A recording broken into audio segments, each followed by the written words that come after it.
नमस्कार दोस्तों, टेकलाइट इंस्टीट्यूट में आप सभी का स्वागत है और मैं हूं खुशबू साहू। आज हम महिला एवं बाल विकास विभाग से संबंधित योजनाओं के अंतर्गत कुपोषण, वृद्धि निगरानी और वजन त्योहार के बारे में पढ़ने वाले हैं। कुपोषण, वृद्धि निगरानी और वजन त्योहार, ये तीनों शब्द या ये तीनों व्यवस्था एक दूसरे से जुड़े हुए हैं। कैसे जुड़े हुए हैं? किसी भी बच्चे में कुपोषण की जांच करने के लिए वृद्धि निगरानी का कार्यक्रम किया जाता है। वृद्धि निगरानी मतलब बच्चे के शरीर की वृद्धि की निगरानी। तो ये कैसे की जाती है? तो बच्चे के वजन को मापकर और उसकी ऊंचाई को मापकर, ठीक। और किसी भी बच्चे में कुपोषण के आकलन के लिए वजन त्योहार मनाया जाता है, ठीक। तो ये दोनों जो कार्यक्रम हैं ये किस लिए है? कुपोषण के जांच के लिए, कुपोषण के आकलन के लिए, या फिर हम ये कह सकते हैं कुपोषण से मुक्ति पाने के लिए है, ठीक। तो स्टार्ट करते हैं आज का लेक्चर। देखिए, ये जो बैकग्राउंड में फोटो दिख रहा है ना आपका भूपेश बघेल जी का, ये जो पिछले वर्ष 2022 में अगस्त के माह में वजन त्योहार हुआ था उसका फोटो है। यहाँ पर देखिए एक सूचना दी गई है, गंभीर एवं मध्यम कुपोषित बच्चों की पहचान कर उन्हें तुरंत स्वास्थ्य सेवाएं उपलब्ध कराना, ठीक है। तो वजन त्योहार में क्या क्या होता है? बच्चे का वजन तो जांचा ही जाता है, उसकी ऊंचाई भी जांची मापी जाती है, उसके साथ साथ उसके स्वास्थ्य का भी चेकअप किया जाता है, ठीक है, ठीक। तो अब हम आते हैं विषय सूची पर कि आज हम क्या क्या पढ़ने वाले हैं। तो सबसे पहले हम कुपोषण क्या होता है, अल्प पोषण और अति पोषण क्या होता है, इसके बारे में पढ़ेंगे। उसके बाद कुपोषण के लक्षण और कारण को जानेंगे, कुपोषण से होने वाली बीमारियों के बारे में जानेंगे, बच्चों के विकास की नियमित निगरानी और कुपोषण से बचाव हेतु सुझाव के बारे में जानेंगे कि बच्चों के विकास के लिए हमें कौन कौन सी नियमित निगरानी रखनी चाहिए और कुपोषण से बचाव के लिए क्या क्या करना चाहिए, इसके बारे में हम यहाँ पर पढ़ेंगे। कुपोषण के दुष्परिणाम, कुपोषण के उपचार एवं रोकथाम, उसके बाद वृद्धि निगरानी, बच्चों में वृद्धि निगरानी की आवश्यकता क्यों पड़ी, इसके बारे में पढ़ेंगे। फिर वृद्धि निगरानी का आकलन देखेंगे कि वृद्धि निगरानी के लिए क्या क्या जो वजन है बच्चों में वो होना चाहिए, ठीक है। और अंत में हम वजन त्योहार के बारे में पढ़ेंगे। जैसा कि हमको पता है कि ये हमारा रिवीजन क्लास है, तो हम बहुत डीप में नहीं पढ़ने वाले हैं। हम वो टॉपिक पढ़ेंगे या किसी भी टॉपिक को उस तरीके से पढ़ेंगे कि हमारा क्वेश्चन सॉल्व हो जाए, ठीक है। पिछले वर्ष में पूछे गए प्रश्न या फिर आने वाले पेपर में जो संभावित प्रश्न हो सकते हैं, ठीक है, उससे रिलेटेड हम तैयारी यहाँ पर कर रहे हैं और उससे रिलेटेड ही हम यहाँ पर पढ़ने वाले हैं, ठीक। सबसे पहले हम बात करेंगे कुपोषण की। क्या होता है कुपोषण? यहाँ पर डेफिनेशन दिया गया है, यहाँ से भी आप समझिए। देखिए, किसी भी शरीर में, है ना, किसी भी शरीर में पोषक तत्वों की जो कमी होती है उसके कारण दिखने वाले लक्षण को या फिर रोग को कुपोषण कहा जाता है। अब ये पोषक तत्वों की कमी कैसी होती है? क्या थोड़ी सी मात्रा में कमी हो जाए किसी बच्चे के शरीर में या महिला के शरीर में तो क्या वो बच्चा या महिला जो है वो कुपोषित हो जाए? तो नहीं। ये जो पोषक तत्वों की कमी है वो लगातार और अधिक मात्रा में जब दिखती है ना, तो कोई भी बच्चा जो है वो कुपोषित होता है। तो कुपोषण क्या है? तो शरीर में पोषक तत्वों की लगातार एवं अधिक कमी से शरीर में दिखने वाले लक्षण या रोग को कुपोषण कहा जाता है, ठीक। अब ये लक्षण कैसे होते हैं हम आगे देखेंगे कि जो बच्चा होता है उसकी उम्र के साथ उसकी ऊंचाई जो है वो कम होती है, मतलब उसमें नाटापन होता है, उम्र के हिसाब से उसका वजन कम हो जाता है, इसलिए वो दुबला हो जाता है। तो नाटापन, दुबलापन, अंधापन, आँखों में की जो रोशनी होती है, हो सकता है दिन में अच्छे से दिखाई दे लेकिन रात में दिखाई ना दे। तो इस प्रकार से जो बच्चों में विकास होता है ना उसमें कमी आ जाती है, इसे ही क्या कहा जाता है? कुपोषण कहा जाता है। अब देखिए यहाँ पर सबसे इम्पॉर्टेंट फैक्टर क्या है, पोषक तत्व। हमने पिछले लेक्चर में पोषक तत्व के बारे में पढ़ा था कि 6 प्रकार के पोषक तत्व होते हैं, और ये जो 6 प्रकार के पोषक तत्व हैं ये हमारे शरीर की आवश्यकता के अनुसार हमें ग्रहण करना चाहिए। ये हमारे अच्छे स्वस्थ शरीर के लिए बहुत ही ज़्यादा आवश्यक है। तो ये हमें क्या क्या प्रदान करता है, इसके कार्य क्या हैं? तो पोषक तत्व जो है वो शरीर की वृद्धि एवं रख रखाव में बहुत ज़रूरी होता है। पोषक तत्वों से शरीर की वृद्धि होती है, शरीर को ऊर्जा प्राप्त होती है, शरीर को शक्ति प्रदान होती है और रोगों से बचाव करने में भी यह सहायक होती है। शरीर की रोग प्रतिरोधक क्षमता जो है वो बढ़ जाती है। ठीक है, तो पोषक तत्व बहुत इम्पॉर्टेंट हैं हमारे शरीर के लिए। देखिए यहाँ पर मैं आपको इमेज के माध्यम से बताना चाहूँगी कि कुपोषण क्या होता है और कुपोषण के टाइप्स कैसे कैसे होते हैं। तो देखिए यहाँ पर ये जो बच्चा है इसका फेस तो नॉर्मल है ना, लेकिन इसका शरीर देखिए, इसका हाथ जो है बहुत पतला है, इसके पैर बहुत पतले हैं। मीन्स जो इसकी शरीर की हड्डियां हैं वो बहुत कमज़ोर हो चुकी हैं, मांसपेशियां कमज़ोर हो चुकी हैं।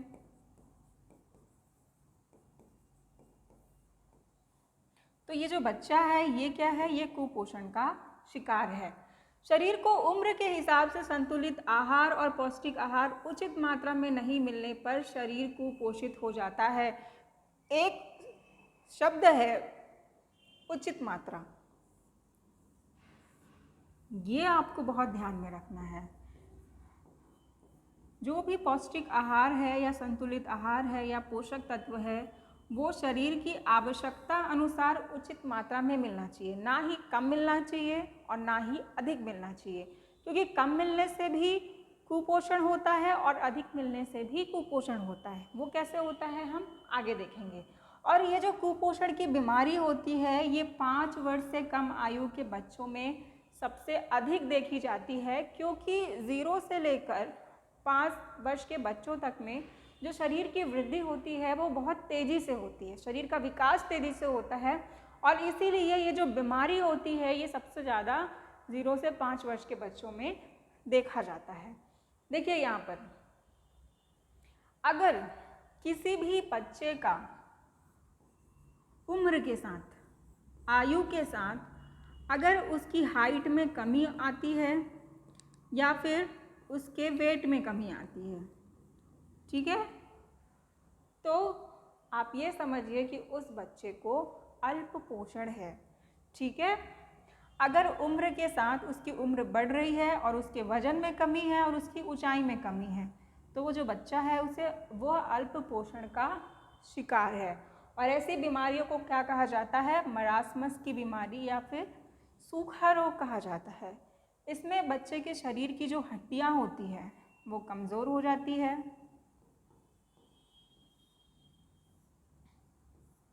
उसकी मांसपेशियां कमज़ोर हो जाती है,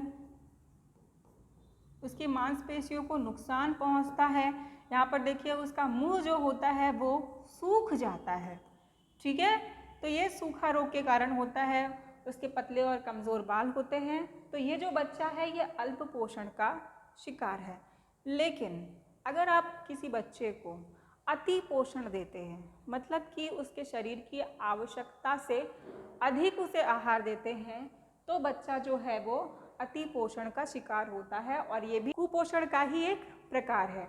देखिए यहाँ पर ये जो बच्चा है इसका पेट बहुत ज़्यादा निकला हुआ है। ठीक है, जनरली ऐसे बच्चों को मलेरिया, डायरिया जैसी बीमारियाँ भी होती हैं। ठीक, तो ये भी आप ध्यान में रखिए। ऐसी बीमारी को क्या कहा जाता है, क्वाशियोरकोर। ठीक है, बच्चों में ये होने वाली बीमारी है, ये अति पोषण के कारण होती है। इतना समझ गए? ठीक, अब हम आगे बढ़ते हैं।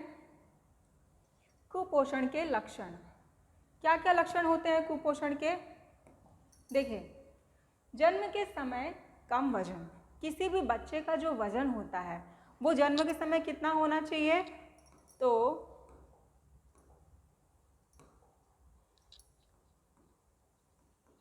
2.5 किलो से लेकर 3 किलो तक होना चाहिए, 3.5 किलो तक।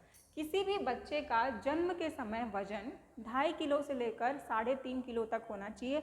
अगर बच्चे का वजन 2.5 किलो से कम है मतलब कि स्थिति गंभीर है, हमें तुरंत डॉक्टर की सलाह लेनी चाहिए और बच्चे का चेकअप करवाना चाहिए। ठीक है, तो जन्म के समय कम वजन कुपोषण का एक लक्षण होता है। हम ये समझ सकते हैं इससे कि बच्चा जो है वो कुपोषण का शिकार हो सकता है। अब वो तो डॉक्टर बताएंगे।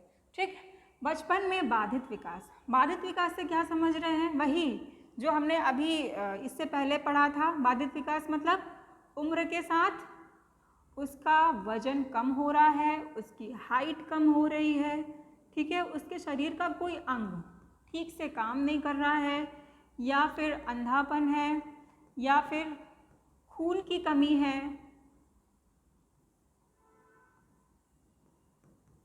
ये सब क्या है? बाधित विकास के अंतर्गत आता है। तो अगर बचपन में बच्चे का बाधित विकास है, उसका विकास ठीक तरीके से नहीं हो पा रहा है, ये भी कुपोषण के लक्षण है। ठीक, अल्प रक्तता। अल्प रक्तता मतलब खून की कमी। कौन सा रोग होता है इससे? एनीमिया का रोग होता है। विटामिन ए की कमी। विटामिन ए की कमी से रतौंधी होता है। रतौंधी क्या होता है कि दिन के समय में तो रोशनी ठीक ठाक होती है, आँख को सब कुछ दिखाई देता है, लेकिन रात के समय में जो व्यक्ति होता है जिसे रतौंधी होती है वो पास की वस्तु को भी नहीं देख पाता है ठीक से। ठीक, तो ये आँख की बीमारी होती है रतौंधी। आयोडीन की कमी। आयोडीन की कमी ये भी किसके लक्षण हैं? कुपोषण के लक्षण हैं। ठीक, तो इस प्रकार की बीमारियां भी अगर किसी बच्चे को होती है तो भी हम ये समझ सकते हैं कि हो सकता है ये कुपोषण का लक्षण हो। मोटापा, जैसे कि हमने देखा था कि अति पोषण से मोटापा हो सकता है। चिड़चिड़ापन, कमज़ोर एकाग्रता, थकान महसूस करना, ऊर्जा की कमी, बीमारी से उबरने में लंबा समय लगना, घाव भरने में देरी होना, गर्म रहने में मुश्किल होना और लगातार दस्त होना। देखिए, लगातार दस्त होने से क्या होता है कि बच्चे को जो भी भोजन है वो लग नहीं रहा है, वो खा रहे हैं, वो पच रहा है और धीरे से वो निकल जा रहा है। ठीक है, तो बच्चे को जब भोजन लगेगा ही नहीं तो उसके शरीर का विकास कैसे होगा? आप भी अपने साथ ये देखे होंगे, एक्सपीरियंस किए होंगे कि जब भी हमें दस्त की बीमारी होती है तो हमारा शरीर बहुत कमज़ोर हो जाता है, बहुत वीक हो जाता है, हमारे शरीर में कोई ऊर्जा नहीं रहती है। ठीक है, तो शरीर में अगर ऊर्जा नहीं रहेगा, शरीर में अगर शक्ति नहीं होगी और शरीर अगर वृद्धि नहीं कर पाएगा और लगातार ऐसा होता रहेगा तो क्या होगा? बच्चा कुपोषण का शिकार हो सकता है। देखिए, आपको क्वेश्चन में ऐसे 4 स्टेटमेंट दे दिया जा सकता है कि ये पर्टिकुलर कोई 4 स्टेटमेंट, और आपसे पूछा जाएगा कि इनमें से कौन सा कुपोषण का लक्षण है। ठीक है, फिर आपको ऑप्शंस में दिया जाएगा 1, 2, 3, 4, 1 या 2, केवल 1 या केवल 4 या उपरोक्त सही। इस प्रकार से आपको ऑप्शन दिया जाएगा और आपको सही उत्तर चुनना होगा। तो इस प्रकार से यहाँ से सवाल पूछे जा सकते हैं। तो आपको ये सब ध्यान में रखना है कि कुपोषण के लक्षण क्या क्या हो सकते हैं। कुपोषण के कारण क्या है? कुपोषण के कारण देखते हैं हम। यदि माँ कमज़ोर एवं एनीमिक है, अगर कोई गर्भवती महिला है ना, उसके पेट में बच्चा है और वो कमज़ोर है, वो ठीक से भोजन नहीं ले रही है, वो संतुलित आहार ग्रहण नहीं कर रही है, वो एनीमिक है, उसके शरीर में खून की कमी भी है, तो जो ऐसा बच्चा होता है ना, हो सकता है कि उसका वज़न कम हो, वो पैदा जो है वो कम वज़न के साथ हो, या फिर उसमें कुपोषण के लक्षण हो। ऐसी महिला जो 18 वर्ष की कम उम्र में ही विवाह कर ली हो और वो माँ बन गई हो। कम उम्र में ही माँ बनने से भी बच्चा जो है कुपोषित हो सकता है। बच्चे के जन्म के तुरंत बाद 1 घंटे के अंदर बच्चे को माँ का गाढ़ा दूध अगर नहीं दिया गया है, हमने कल के लेक्चर में ही देखा था कि बच्चे के जन्म के तुरंत बाद या 1 घंटे के अंदर, मैक्सिमम जो टाइम ड्यूरेशन है वो 1 घंटा है, 1 घंटे के अंदर बच्चे को माँ का दूध पिलाना बहुत आवश्यक है। वो बच्चे का पहला टीका होता है, ठीक, तो ये भी बहुत ज़रूरी है। 6 माह तक केवल स्तनपान ना कराना। अगर 6 माह तक बच्चे को केवल स्तनपान ना करा जाए तो भी दिक्कत की बात है, और 6 माह के बाद बच्चे को अगर पूरक पोषाहार ना दिया जाए तो भी दिक्कत की बात है, ठीक है। तब भी उसके शरीर का विकास जो है उस तरीके से नहीं हो पाएगा जिस तरीके से उसे समय के साथ होना चाहिए। उम्र की तुलना में सही समय पर बच्चे को उचित मात्रा में पौष्टिक आहार ना देना। जैसा कि हमने देखा कि उसकी आयु जैसे जैसे बढ़ती चली जाएगी, उसका जो आहार, उसका जो डाइट है वो भी धीरे धीरे क्या होगा, बढ़ता चला जाएगा। तो उसके उम्र के अनुसार हमें उसे भोजन देना पड़ेगा, तब तो सही है। अगर हम किसी बच्चे को 1 साल में भी वही भोजन दे रहे हैं, उतना ही भोजन दे रहे हैं, और 5 साल में भी वही भोजन दे रहे हैं, उतना ही भोजन दे रहे हैं, तो क्या होगा, बच्चे का विकास जिस तेज़ी से होना चाहिए समय के साथ उस तेज़ी से नहीं हो पाएगा, ठीक। बार बार दस्त लगना और बीमार पड़ना, जैसा कि हमने पहले भी अभी चर्चा की है कि अगर कोई बच्चा है जो बार बार बीमार हो रहा है या उसे दस्त लग रहा है तो उसका शरीर कमज़ोर हो जाएगा, ठीक है। उसे किसी प्रकार की ऊर्जा नहीं प्राप्त होगी और उसकी शरीर की वृद्धि भी बहुत धीरे धीरे होगी, जिससे क्या होगा, वो कुपोषण का शिकार हो सकता है। कुपोषण के कारण, ये हम वही कारण जो है आगे उसे ही कंटिन्यू कर रहे हैं। देखिए, पोषण में कमी, जैसे कि ओवरऑल हमने ये समझ लिया है कि किसी भी बच्चे को अगर हम उसकी शरीर की आवश्यकता के अनुसार पोषक तत्व नहीं दिए या फिर भोजन नहीं दिए या फिर पौष्टिक और संतुलित आहार नहीं दिए तो कुपोषण उसे हो सकता है। अशिक्षा एवं गरीबी, अशिक्षा भी एक बहुत बड़ा कारण है कुपोषण का। आज भी लोगों को ऐसा लगता है, बहुत सारे समाज में, कि बच्चे की जिम्मेदारी केवल माँ की होती है। ऐसा नहीं होता है। बच्चे की जिम्मेदारी केवल माँ की नहीं होती बल्कि पूरे परिवार की होती है। पूरे परिवार को बच्चे का देखभाल करना चाहिए। कई बार ऐसा होता है कि बच्चा कुपोषित है या फिर उसका वजन कम है तो परिवार वाले ये सोच लेते हैं कि ये हमारे भाग्य में लिखा है, समय के साथ साथ ये ठीक हो जाएगा। तो ऐसा भी नहीं होता है, ठीक है। तो ये जो रूढ़िवादिता विचारधारा है इसे भी हमें स्वयं से दूर रखना होगा, ठीक है। और अशिक्षा में और क्या क्या आता है, देखिए, किसी भी परिवार को ये भी नहीं पता होता है कि गर्भवती महिला को कितना भोजन कराना चाहिए, कौन कौन से रख रखाव करने चाहिए। जब बच्चा पैदा होता है तो बच्चे का कैसे रख रखाव करना चाहिए, उसे कैसे भोजन देना चाहिए। तो ये सारे जो पोषण के कार्य हैं, इन चीज़ों के लिए जागरूक होना बहुत ज़्यादा आवश्यक है। गरीबी, कई परिवार वालों के पास पैसे ही नहीं होते तो वो उन्हें कैसे संतुलित आहार दें, ठीक है। तो गरीबी भी एक कारण हो सकता है कुपोषण का। स्वास्थ्य सेवाओं की अनुपलब्धता, हमारे भारत में 1700 मरीजों पर एक डॉक्टर है, जबकि वैश्विक स्तर पर, ये हमारे भारत की बात हो गई,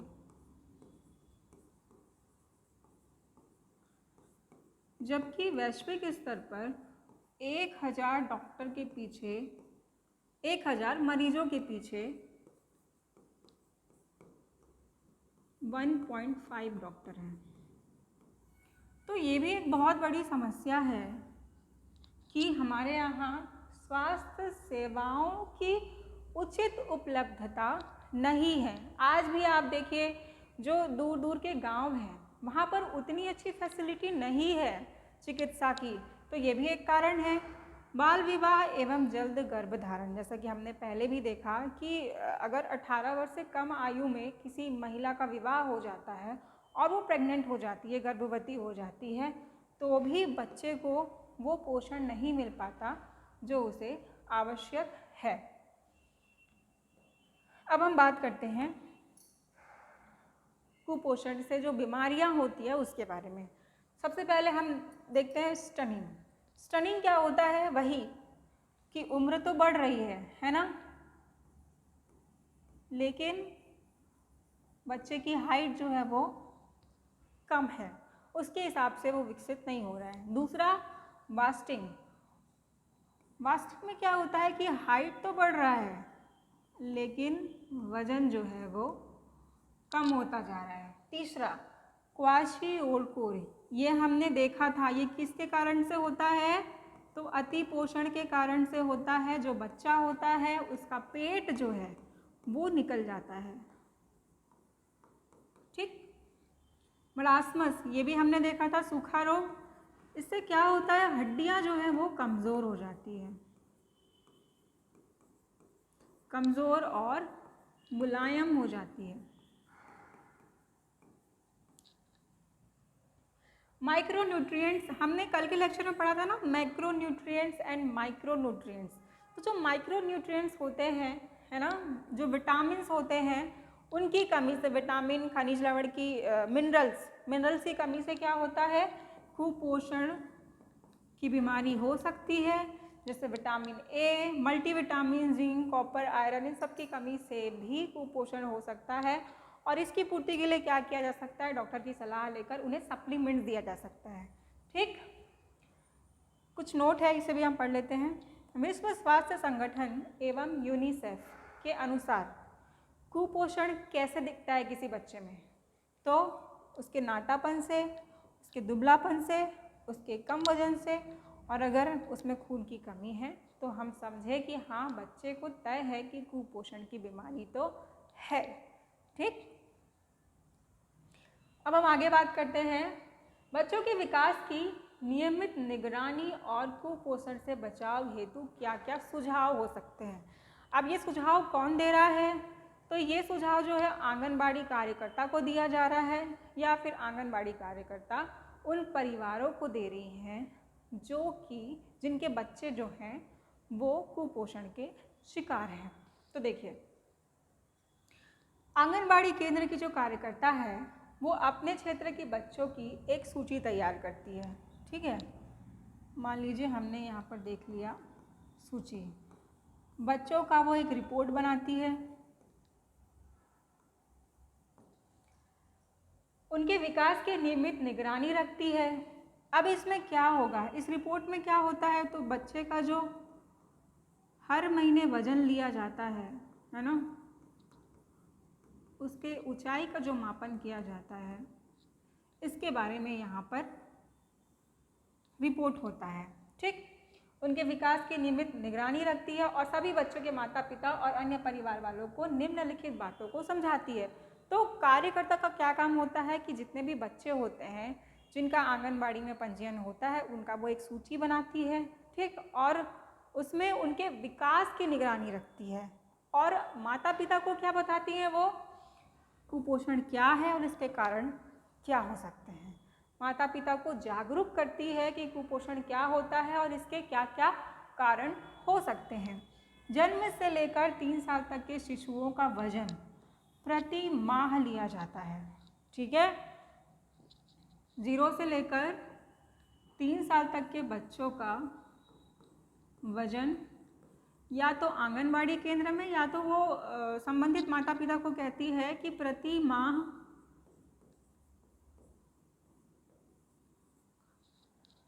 इन बच्चों का वजन जो है वो लेना चाहिए।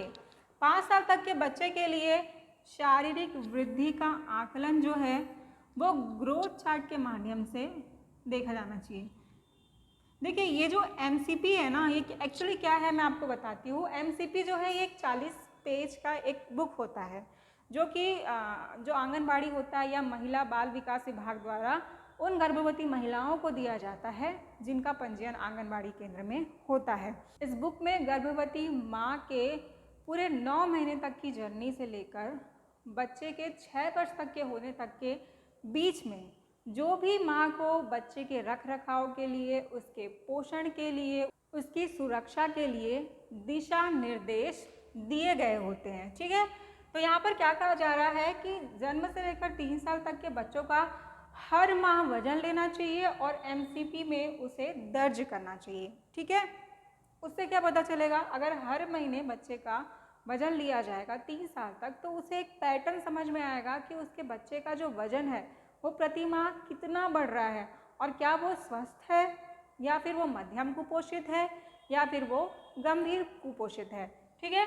उसी प्रकार से जो 5 साल तक के बच्चे होते हैं उनकी शारीरिक वृद्धि का आकलन जो है वो ग्रोथ चार्ट के माध्यम से करना चाहिए।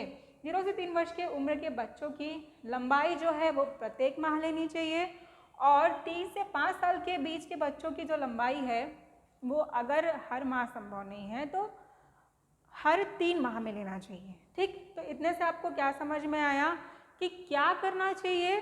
तो सबसे पहली बात, आंगनबाड़ी कार्यकर्ता क्या करती है, जो भी माता पिता होते हैं उनको ये बताती है कि कुपोषण क्या होता है, उसके क्या कारण होते हैं। 0 से 3 वर्ष तक के बच्चों का प्रति माह वजन लेना और उसे MCP में दर्ज करना। जो 3 से लेकर 5 साल तक के बच्चे होते हैं उनका वृद्धि का आकलन ग्रोथ चार्ट के माध्यम से करना। ठीक है, 0 से 3 वर्ष तक के बच्चों का प्रति माह लंबाई भी मापना, मतलब वजन भी लेना और लंबाई भी मापना। और 3 से 5 वर्ष तक के बच्चों का अगर हर माह नहीं हो पाता तो हर 3 माह में उनकी लंबाई को जांचना। तो इस प्रकार से उनके वजन और लंबाई को हर महीने जांच कर माप कर एक रिपोर्ट बनाया जाता है और उससे पता चलता है कि जो बच्चा है वो सामान्य स्तर का है, स्वस्थ है, मध्यम कुपोषित है या अति कुपोषित है। क्योंकि वैसे भी 0 से लेकर 2 साल तक के बच्चों की जो हाइट है, अगर उसकी हाइट में कमी है, उसकी ऊंचाई में उम्र के साथ कमी हो रही है तो वो हमें तुरंत नहीं पता चलेगा, वो हमें 2 साल के बाद ही पता चलेगा कि बच्चे की जो हाइट है वो उसके उम्र के हिसाब से बढ़ रही है कि नहीं बढ़ रही है। ठीक है, अब यहाँ से हमें पता चल गया कि अगर कोई बच्चा कुपोषित है, ठीक है, तो उस बच्चे के परिवार वालों को, उसके माता पिता को ये बताना कि बच्चों को लगातार स्तनपान कराना चाहिए, उन्हें पौष्टिक और संतुलित आहार देना चाहिए, उसकी स्वच्छता पे ध्यान देना चाहिए। तो इस प्रकार से परिवार वालों को जागरूक करने का भी कार्य किसका होता है, तो आंगनबाड़ी कार्यकर्ता का होता है। ठीक, अब हम देखते हैं कुपोषण के दुष्परिणाम। क्या क्या होते हैं कुपोषण के दुष्परिणाम। तो बच्चा जो होता है उसकी रोग प्रतिरोधक क्षमता वो कम हो जाती है, मतलब उसे आसानी से कोई भी बीमारी जो है वो हो सकती है और अगर वो बीमारी हो गई तो वो बहुत जल्दी से ठीक नहीं हो पाता। उस रोग को प्रतिरोध करने की जो क्षमता है उसमें उसे कमी आ जाती है। ठीक है, शारीरिक और बौद्धिक विकास में ठहराव हो जाता है, उसका शारीरिक विकास भी ठहर जाता है और उसका बौद्धिक विकास भी रुक जाता है। बीमारियों, जो नॉर्मल बच्चे होते हैं उनकी बीमारियों की अपेक्षा में जो कुपोषित बच्चों की बीमारियों की संभावना होती है वो 14 गुना बढ़ जाती है।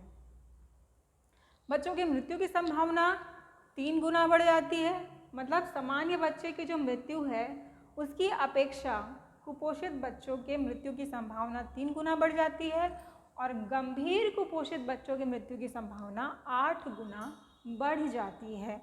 ये जो डेटा है, ये जो आंकड़े हैं, ये आप याद रखिए, यहाँ से सवाल आ सकता है। ठीक, ये हमें याद रखना है कि बीमारियों की संभावना 14 गुना बढ़ जाती है, जो सामान्य कुपोषित बच्चे हैं उनकी मृत्यु की संभावना 3 गुना बढ़ जाती है और जो गंभीर कुपोषित बच्चे हैं उनकी मृत्यु की संभावना 8 गुना तक बढ़ जाती है। 6 महीने से 3 वर्ष के बच्चों में तीव्रता से कुपोषण रोग बढ़ता है। ये भी सवाल पूछा जा सकता है कि किस उम्र के बच्चों में तीव्रता से कुपोषण जो है वो बढ़ता है। तो 6 महीने से 3 वर्ष के बच्चों में क्या क्या बीमारियां होती है, तो सूखा रोग, अंधापन, घोंघा रोग। अंधापन को क्या कहा जाता है, रतौंधी कहा जाता है। ठीक, तो ये सब आपको ये पेज बहुत इंपॉर्टेंट है, आप इसका स्क्रीनशॉट भी ले सकते हैं, है ना। ये आंकड़े भी बहुत ज़्यादा इंपॉर्टेंट है, यहाँ से सवाल पूछा जा सकता है और डेफिनेटली पूछा जाएगा। यहाँ पर देखिए, ये जो बच्चा है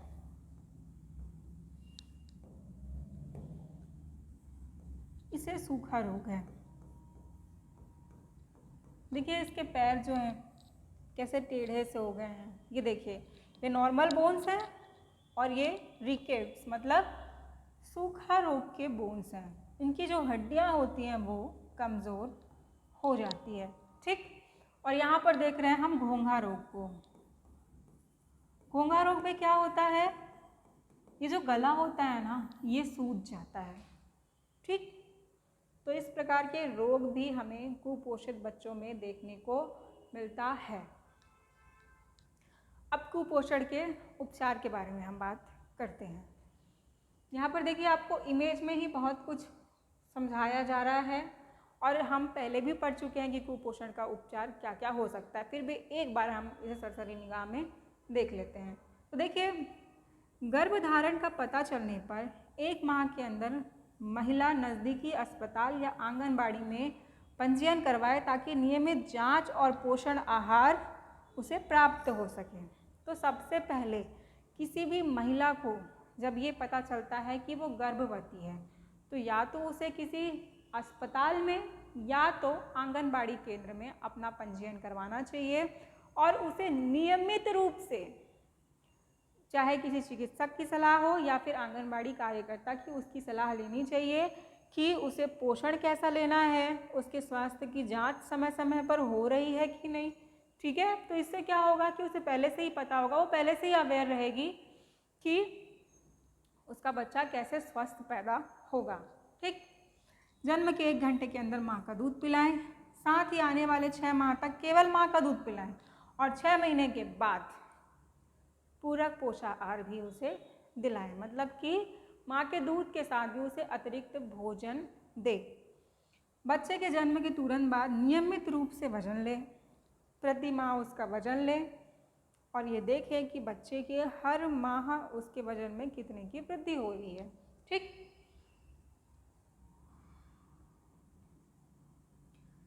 6 माह के बाद स्तनपान के अलावा बढ़ती उम्र के हिसाब से उचित मात्रा में ऊपरी आहार दें, जैसा कि मैंने अभी आपको बताया। बच्चे को दस्त, निमोनिया जैसी बीमारियां होने पर तुरंत इलाज करवाएं। इस दौरान उन्हें आहार, माँ का दूध देना बंद ना करें। ऐसा नहीं कि अगर बच्चा बीमार है तो उसे माँ का दूध ना दें, ऐसा नहीं होना चाहिए। माँ का दूध तो हमेशा ही मिलना चाहिए। ठीक है, बच्चे का पूर्ण टीकाकरण नियमित समय पर कराएं। क्या क्या करना है हमें, कोई भी गर्भवती महिला है, सबसे पहले किसी भी हॉस्पिटल में या फिर आंगनबाड़ी केंद्र में उसे अपना पंजीयन करवाना चाहिए और नियमित रूप से स्वास्थ्य की जांच और पोषण का ध्यान रखना चाहिए। दूसरा, बच्चा पैदा होता है तो तुरंत 1 घंटे के अंदर माँ का दूध पिलाना चाहिए और 6 माह तक केवल माँ का दूध पिलाना चाहिए। 6 माह के बाद उसे ऊपरी आहार देना चाहिए। ठीक है, बच्चे को अगर कोई बीमारी होती है तो तुरंत उसका इलाज करवाना चाहिए। ठीक, बच्चे का समय समय पर वजन लेना चाहिए। ठीक है, समय समय पर नहीं, प्रति माह उसका वजन लेना चाहिए और देखना चाहिए कि उसके वजन में कितने की वृद्धि हो रही है। और सबसे लास्ट, बच्चे का टीकाकरण बहुत आवश्यक है।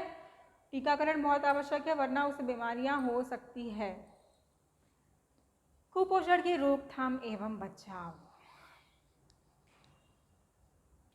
जन्म के समय शिशु का वजन अगर 2 किलोग्राम से कम है तो शिशु रोग विशेषज्ञ को दिखाना। ठीक है, जन्म के तुरंत बाद बच्चे को माँ का दूध पिलाना, 7वें माह के बाद बच्चे को स्तनपान के साथ संपूरक आहार देना, 9 माह का होने पर बच्चे को प्रत्येक 6 माह में विटामिन ए की खुराक देना, कुल 9 खुराक 5 वर्ष तक।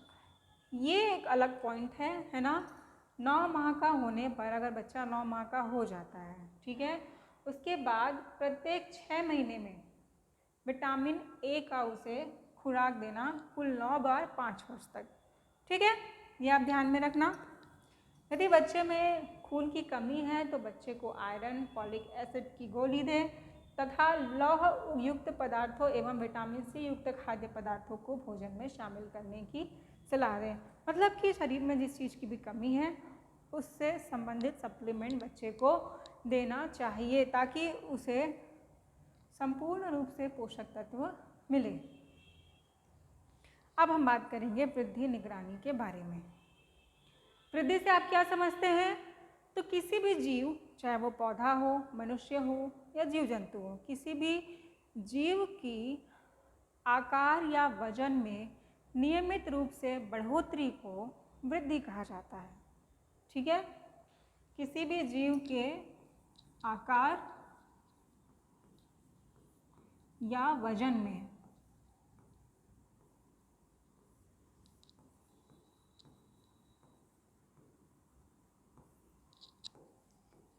नियमित रूप से बढ़ोतरी को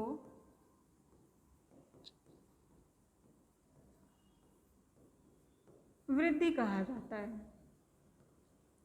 अब इसी वृद्धि के मापन को या फिर उसके विश्लेषण को वृद्धि निगरानी कहा जाता है।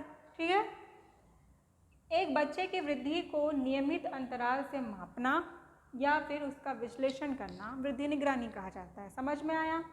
वृद्धि क्या हो रहा है? वजन के हिसाब से या उसके आकार के हिसाब से। आकार मतलब उसकी ऊंचाई, उसकी चौड़ाई। ठीक है, तो वजन या ऊंचाई के हिसाब से किसी भी बच्चे के, अभी यहाँ पर बच्चे की बात चली तो मैं बच्चा बोल रही हूँ। ठीक है, बच्चे का जो विकास होता है, नियमित रूप से जो विकास होता है, उसे क्या कहते हैं?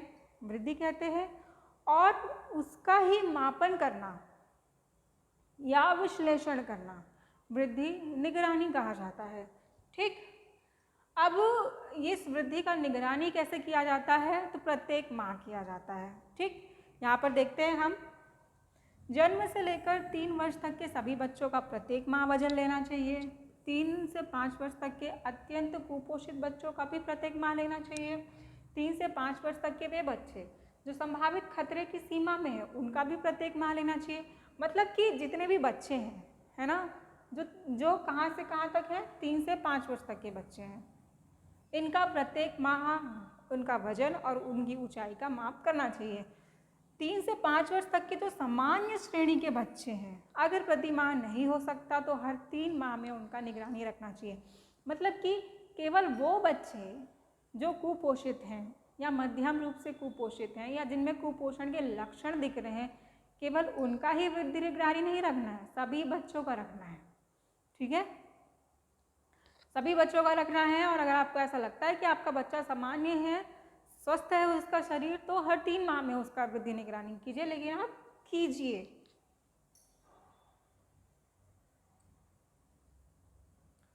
वृद्धि निगरानी की आवश्यकता क्यों है? पता है ना हमको क्यों है?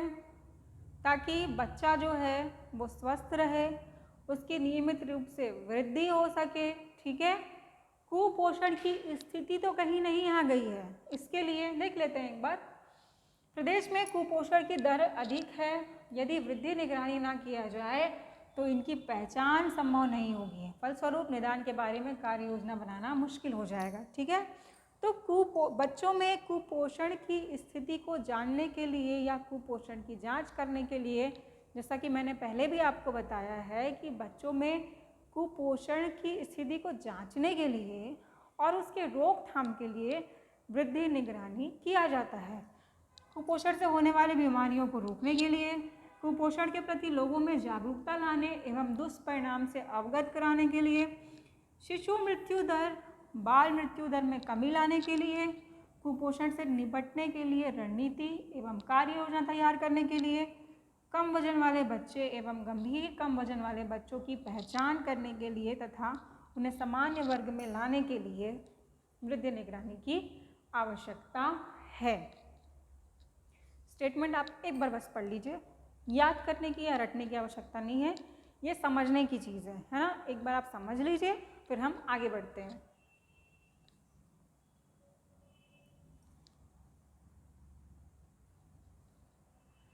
बच्चों में वृद्धि का आकलन, प्रति माह बच्चों में कितनी वृद्धि होनी चाहिए।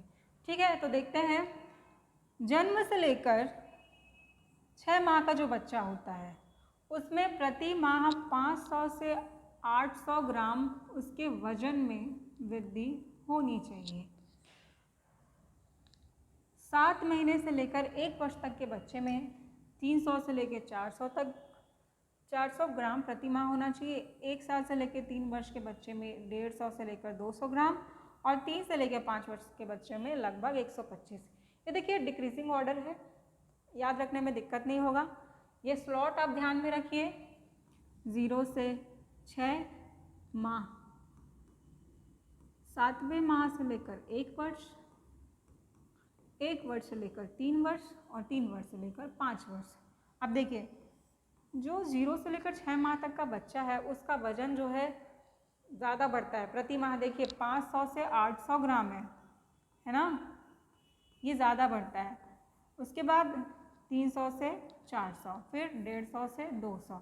फिर 125, 100 की कमी है। देखिए यहाँ और इसमें कितना है, 100 की कमी है ना। 300 से 400, यहाँ पर 200 से 150 भी बोल सकते हैं, ठीक है। तो यहाँ पर भी 100 की कमी है और यहाँ पर 25 की, ठीक। तो ये आंकड़े आपको ध्यान में रखना है।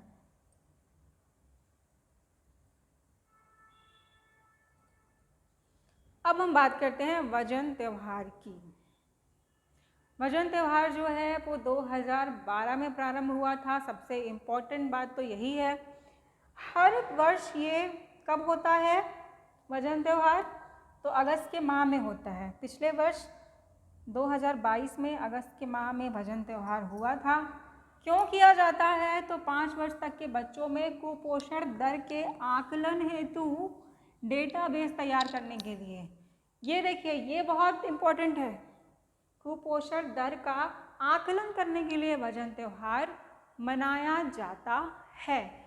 अब यहाँ से हम क्या वजन त्यौहार में क्या होता है, तो बच्चों का वजन लिया जाता है, उसकी ऊंचाई की माप की जाती है और उसके स्वास्थ्य का चेकअप किया जाता है, यही होता है, ठीक है। विभिन्न आंगनबाड़ी केंद्रों में या फिर विभिन्न परिसरों में जहाँ वजन त्यौहार मनाना है वहाँ पर ये कार्य होता है, ठीक।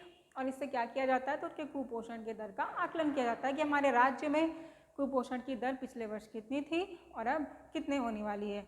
ये जितने भी आंकड़े हैं वो आर्थिक सर्वेक्षण 2022-23 के अनुसार दिए गए हैं और वजन त्यौहार के अनुसार हैं। तो ये आंकड़े बहुत इंपॉर्टेंट है, यहाँ से एक सवाल तो आएगा। इसके बाद जितने भी आंकड़ों की मैं चर्चा करने वाली हूँ बहुत ज़्यादा इम्पॉर्टेंट है, ठीक है। इसे आप बिल्कुल याद कर लीजिए। देखिए, किसी भी बच्चे के वृद्धि निगरानी के लिए या फिर उसके वजन के माप के लिए, है ना, एक ग्रोथ चार्ट होता है, ठीक है। उसमें क्या होता है, 3 पट्टी होती है, हरी पट्टी, पीली पट्टी और नारंगी पट्टी। अगर किसी बच्चे का वजन हरे रंग में आता है या फिर इससे ऊपर आता है, मतलब कि बच्चा जो है वो सुपोषित है, स्वस्थ है। अगर बच्चे का वजन जो है पीले पट्टी में आता है या उसके नीचे आता है तो बच्चा मध्यम रूप से कुपोषित है। अगर नारंगी पट्टी में आता है या इससे नीचे आता है तो बच्चा गंभीर रूप से कुपोषित है। अगर बच्चे का वजन जो है हरे पट्टे से बहुत ऊपर आता है तो बच्चा अति पोषित है, ठीक। याद कर लीजिए इसे।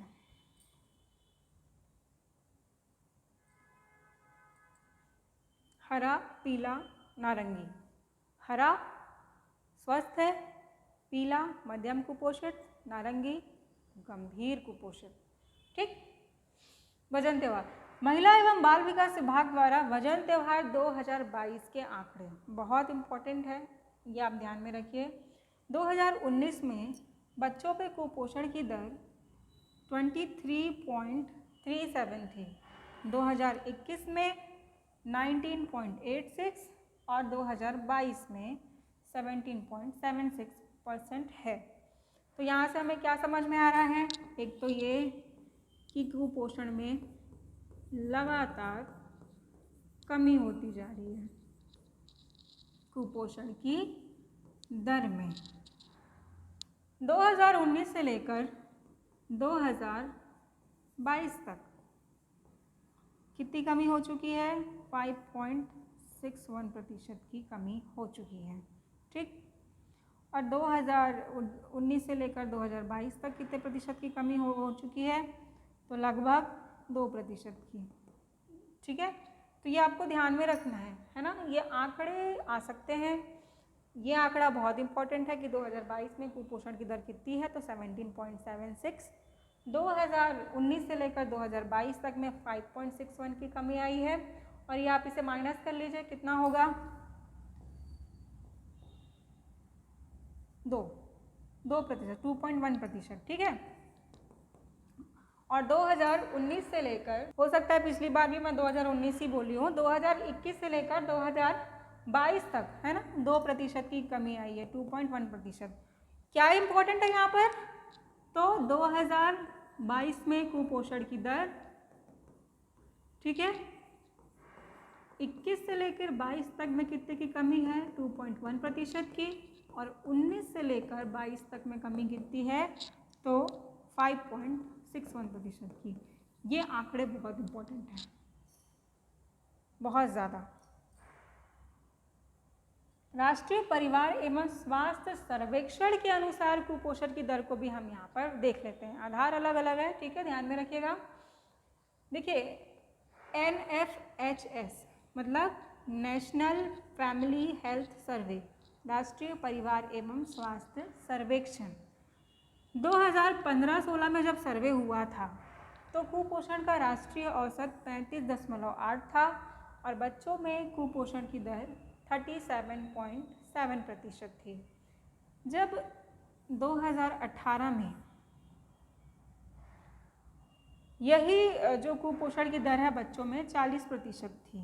मतलब हाँ, हम आगे समझेंगे। फिर उसके बाद जब NFHS 2020-21 का सर्वेक्षण हुआ तो राष्ट्रीय औसत 32%, 32.1%। और बच्चों में कुपोषण की दर, ये राज्य में है ना, ये राज्य की बात चल रही है, ये देश की बात चल रही है, 31.3% है। तो हमको अब यहाँ से क्या क्या समझना है? तो देखिए, सबसे पहले हमको तो ये समझना है कि राष्ट्रीय परिवार एवं स्वास्थ्य सर्वेक्षण के अनुसार जो अभी कुपोषण की दर है वो कितनी है? 2020-21 में जो कुपोषण की दर है वो कितनी है? ये 2020-21 का डेटा है, ठीक। और 2015-16 से लेकर 2020-21 में कितने की कमी आई? तो 6.4% की कमी आई, ठीक।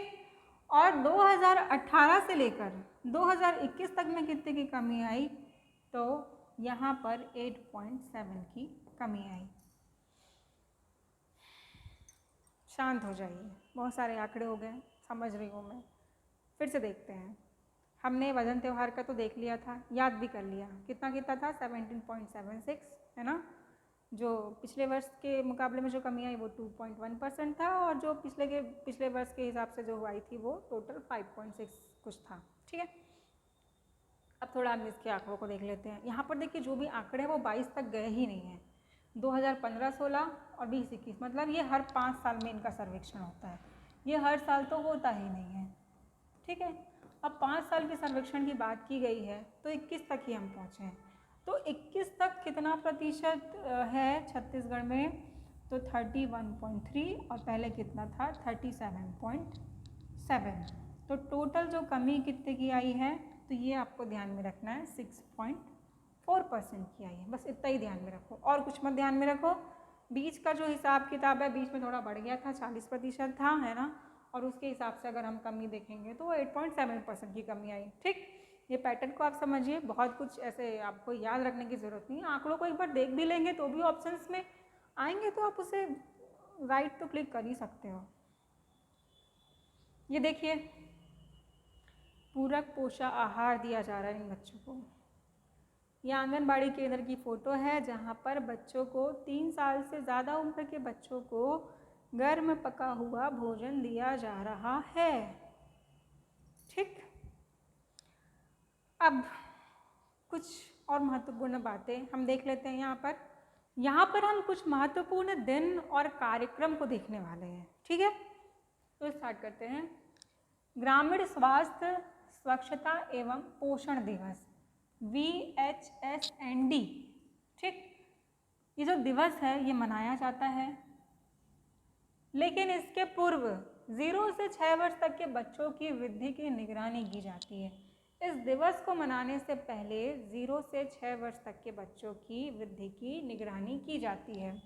कुपोषण की समय पर पहचान के लिए नियमित रूप से वृद्धि की निगरानी ज़रूरी है ताकि कुपोषित बच्चों में कुपोषण को समय से दूर करने की योजना से लाभान्वित करते हुए ज़रूरी सलाह दी जा सके। क्यों ज़रूरी है वृद्धि निगरानी? तो अगर कोई बच्चा कुपोषित है तो उस कुपोषण को दूर करने के लिए ज़रूरी सलाह दिया जा सके। ठीक, सभी आंगनबाड़ी केंद्र पर वजन सप्ताह का आयोजन सभी बच्चों की वृद्धि की माप की जाती है। मतलब कि सभी आंगनबाड़ी केंद्रों में वजन सप्ताह मनाया जाता है। हर हफ्ते बच्चों का वजन लिया जाता है। ठीक है, बच्चों की वृद्धि की माप ली जाती है। VHSND यही के दिन चिन्हित गंभीर कुपोषित बच्चों का ANM ऑक्सिलरी नर्स मिडवाइफरी द्वारा स्वास्थ्य की जांच की जाती है। अभी तक हमने क्या क्या पढ़ लिया, समझ में नहीं आ रहा है कुछ? ठीक है, मैं बताती हूँ। देखिए, ये जो ग्रामीण स्वास्थ्य स्वच्छता एवं पोषण दिवस है, इससे पहले क्या किया जाता है? तो 0 से 6 वर्ष तक के बच्चों की वृद्धि की निगरानी की जाती है। ठीक है, और इस दिन उनके स्वास्थ्य का जांच किया जाता है। जो वहाँ चिकित्सक की सुविधा होती है, नर्स की सुविधा होती है, उसके हिसाब से। ठीक है, जो अधिक कुपोषित बच्चे होते हैं, जिन्हें पोषण के साथ चिकित्सा की भी आवश्यकता है, उन्हें पोषण पुनर्वास केंद्र में रिफ़र किया जाता है। ठीक, वही है कि क्या किया जाता है कि वहाँ पर ग्रामीण स्वास्थ्य स्वच्छता पोषण दिवस मनाया जाता है। उससे पहले सारे डेटा कलेक्ट करके रख दिए जाते हैं। फिर वहाँ भी स्वास्थ्य चेकअप होता है। और उसके बाद अगर पता चलता कोई बच्चा बहुत ज़्यादा गंभीर रूप से कुपोषित है, तो उसे पोषण पुनर्वास केंद्र में रिफ़र कर दिया जाता है। अन्य कुपोषित बच्चों के माता पिता एवं देखभालकर्ता को आहार विविधता, उच्च ऊर्जा युक्त भोजन, व्यक्तिगत स्वच्छता पर परामर्श एवं स्वास्थ्य एवं पोषण संबंधी सेवाओं से जोड़ा जाता है। और जो बाकी बच्चे होते हैं, जो सामान्य रूप से कुपोषित होते हैं या फिर जो कम कुपोषित होते हैं, उनको क्या किया जाता है? तो जो आंगनबाड़ी की विभिन्न सेवाएं हैं, कार्यक्रम है, उनसे उनको जोड़ा जाता है। प्रत्येक माह के प्रथम सप्ताह को वृद्धि निगरानी सप्ताह के रूप में आयोजित करते हुए मापित आंकड़ों का पोषण ट्रैकर में एंट्री कराना सुनिश्चित किया जाता है। अब इसमें इम्पोर्टेंट क्या है, क्या पूछा सकता है पेपर में? तो सबसे इम्पोर्टेंट यहाँ पर ये है कि ये प्रत्येक माह के प्रथम सप्ताह को वृद्धि निगरानी सप्ताह मनाया जाता है। प्रत्येक माह के प्रथम सप्ताह को वृद्धि निगरानी सप्ताह मनाया जाता है। और जो भी बच्चे का वजन होता है, जो भी वृद्धि होती है, उसे पोषण ट्रैकर में एंट्री किया जाता है। ये बस इतना ही ध्यान रख लो, बाकी सब एक बार पढ़ लो। ये याद रखना, हर महीने के पहले माह में वृद्धि निगरानी सप्ताह मनाया जाता है और बच्चे की जो वृद्धि होती है उसे पोषण ट्रैकर में एंट्री किया जाता है। ठीक, तो ये थी चर्चा कुपोषण, वृद्धि निगरानी और वजन त्योहार के बारे में। ठीक, अब ये कुछ आंकड़े हैं वजन त्योहार से संबंधित, ये भी हम देख ही लेते हैं। जब इतना हमने देख लिया है तो वजन त्योहार 2022 में कुछ आंकड़े रिलीज किए गए थे। ठीक है, वो आंकड़े क्या हैं? प्रदेश के 33 जिलों के 23,69,029 बच्चों का वजन लिया गया। किस दिन? वजन त्योहार के दिन, अगस्त के माह में होता है ये, जिनमें से 29,56,616 बच्चे सामान्य थे। ठीक, तो कितने बच्चों में कुपोषण की स्थिति है? 4,22,413 बच्चों में कुपोषण की स्थिति देखी गई है। आंकड़े देखो, परसेंटेज में मत जाओ, आंकड़े देखो कितने बच्चे कुपोषण के शिकार हैं हमारे प्रदेश में, जिसमें 86,775 बच्चे गंभीर रूप से कुपोषित हैं और 3,35,662 बच्चे मध्यम कुपोषित हैं। ये भी एक आंकड़े याद कर लीजिए आप लोग, है ना? बहुत बड़े बड़े आंकड़े नहीं, 23 लाख बच्चों का या फिर 24 लाख, लगभग 24 लाख बच्चों का वजन त्योहार लिया गया। इसमें से 19 लाख बच्चे सामान्य हैं, 4 लाख बच्चे कुपोषित हैं, इसमें से भी 1 लाख से कम गंभीर कुपोषित है और 3 लाख से ज़्यादा मध्यम कुपोषित हैं। इतना ही ध्यान रख लीजिए, इससे भी बात बन जाएगी। ठीक, तो आज के लिए बस इतना ही। अगर आपको हमारा वीडियो पसंद आया होगा, आपको लगता है कि हमारा वीडियो आपके एग्ज़ाम की तैयारी के लिए फ्रूटफुल होगा, तो हमारे वीडियो को लाइक ज़रूर करें और समय समय पर आपको नोटिफिकेशन आता रहे हमारे वीडियो का, इसके लिए हमारे चैनल को सब्सक्राइब ज़रूर करें। धन्यवाद।